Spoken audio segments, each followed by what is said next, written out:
আপনাদের পালাতে বাধ্য হলেন আপনারা? কখন গিয়ে পরিস্থিতি এমন হয়ে গেল, ঠিক কোন মুহূর্ত থেকে?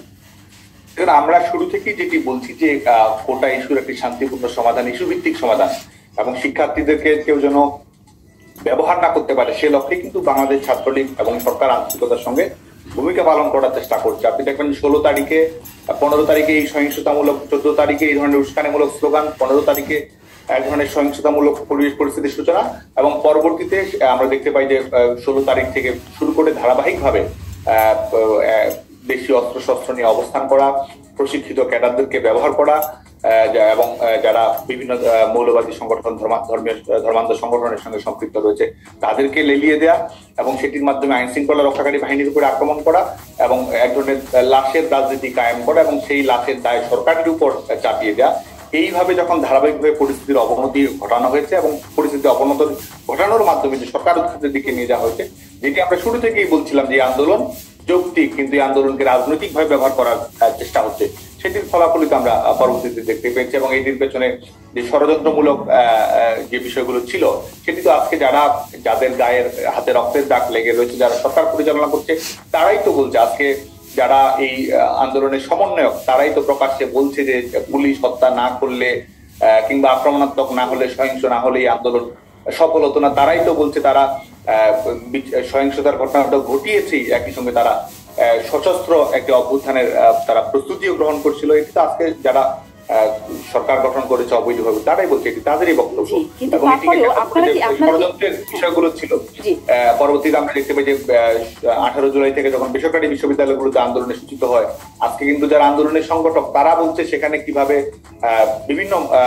বিভিন্ন অন্যান্য শিক্ষার্থী যারা রয়েছে, যেটি মাদ্রাসার শিক্ষার্থী হোক, অন্যান্য জায়গার শিক্ষার্থী হোক, তারা কিভাবে পোশাক বদল করে সে আন্দোলনের অভ্যন্তরে তারা প্রবেশ করেছিল, কি ধরনের অস্ত্র তারা ব্যবহার করেছিল। আজকে সেখানে পুলিশের কোনো উপস্থিতি নেই, সেখানে অন্যান্য সংগঠনের কোনো নেতা কর্মীদের উপস্থিতি নেই, শিক্ষার্থীরা মিছিল করছে। সেই মিছিল থেকে কেউ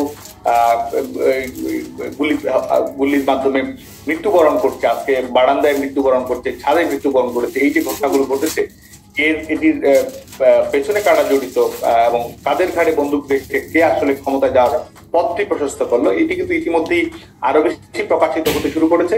ষড়যন্ত্রের অবয়বটি সম্পর্কে বাংলাদেশের মানুষ ইতিমধ্যেই সচেতন হয়েছে এবং আমরা মনে করি যে যত সময় যাবে এটির পেছনে যে প্রেক্ষাপট রয়েছে, যেটিকে এই অবৈধ সরকারের প্রধান মেটিকুলাসলি ডিজাইনড বলেছেন এবং এই লাশগুলো আসলে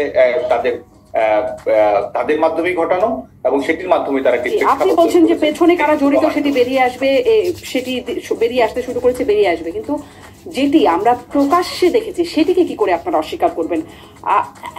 সবকিছু বাদ দিয়েও যদি বলি, সেই পুলিশ অফিসারের স্বরাষ্ট্রমন্ত্রীর সাথে কথোপকথন, যেখানে তিনি রিপোর্ট করছেন স্বরাষ্ট্রমন্ত্রীকে যে সমস্যা হচ্ছে একটাকে মারি, একটাই মরে একটাই যায়, বাকিরই থাকে, বাকিরই যায় না। মানে এই যে বক্তব্য এবং স্বরাষ্ট্রমন্ত্রী সেটি শুনছেন, বাকি পুলিশ অফিসাররা তাকে পরিবেষ্টিত করে আছে, এই বিষয়গুলোকে আপনারা এই যেটি প্রকাশ্য হয়েছে সেটিকে আপনারা কি করে অস্বীকার করবেন?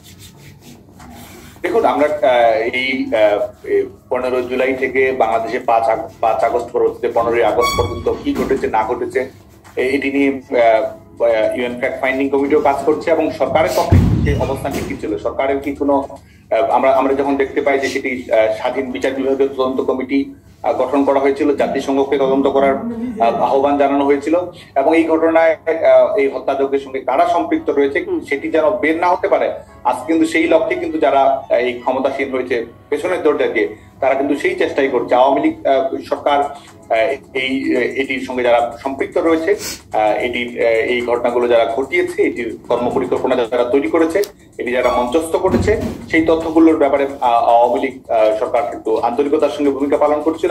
আন্তরিকতার সাথে ভূমিকা পালন করার মানে একটা নমুনা সাদ্দাম, যেটি আমি বলছিলাম, ঠিক যেই উক্তিটির কথা বলছিলাম পুলিশ অফিসারের, এবং স্বরাষ্ট্রমন্ত্রীর কাছে রিপোর্ট করছেন। স্বরাষ্ট্রমন্ত্রী নিশ্চয়ই সরকারের বাইরে কেউ না, তিনি ওই সময় মানে অন্যতম প্রধান একজন ব্যক্তি সরকারের, তার কাছে যে রিপোর্টটি যাচ্ছে নিশ্চয়ই প্রধানমন্ত্রীও সেটি সম্পর্কে ওয়াকিবহাল না হবার তো কোনো কারণ নেই।